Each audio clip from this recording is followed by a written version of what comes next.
zaten görüyorsunuz. Dükkanlarımız kapalı. Böyle olursa rezalettir. Başka bir şey değil yani. Başka ne diyebiliriz? Her gün böyle elektrik kesilecekse o zaman dükkanımıza gelmesek daha iyidir. Öyle kapalı kalsın. Yani bu sene gerçekten çok zor. Elektrik hep böyle kesiliyorsa esnaf ne yapacak bilmiyorum. Zarar zaten bellidir. İş yerimizi kapattıktan sonra kirayı nasıl ödeyeceğiz?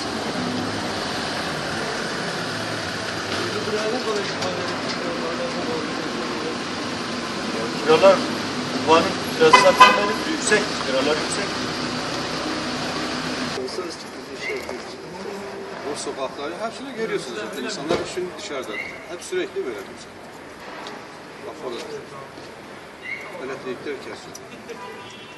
Özelleştikten sonra sürekli kesiliyor. Kapatılıyor. Nedenini bilmiyoruz bak. Yani araştırması lazım. Sürekli böyle kesiliyor. İnsanlar mağdur.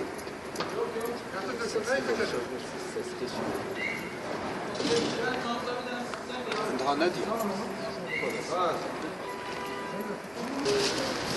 Şimdi biz buradaki esnaflar olarak yani gerçekten elektrikten çektiğimiz rezaleti hiçbir şeyden çekmiyoruz.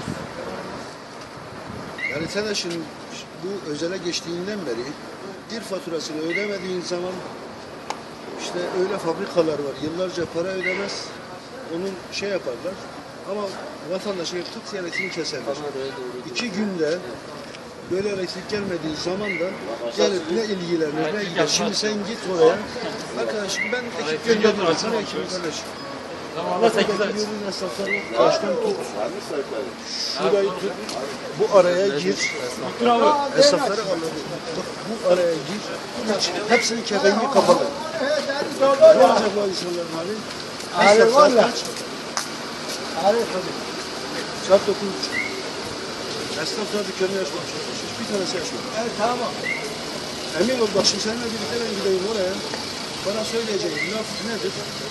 Hepsi işte iş buradan veya asgari ücretle çalıştırdığı insanlar muhatap yok. Tamam siz gidin ben gönderirim. Telefon açın telefon şimdi 20 defa vatandaşa telefon açın. Telefon oldu. Bir tanesi cevap verirse Telefonu meşgula bırakıyor. Şikayetlerimiz açıkçası bizim mağduriyetimizden kaynaklanan bir şikayetimiz var. Yani günde 2-3 sefer yani sadece burada değil evde de aynı sıkıntı yaşıyoruz. Bu sene biz elektrikli doğalgazla ıslanan şeyleriz. İnsanlarız. Bunların olmaması günde düşünsenize 4-5 saatin elektriğin olmadığını yani evde çocuk üşüyor. Aha esnaf taşamamış. Görüyorsunuz.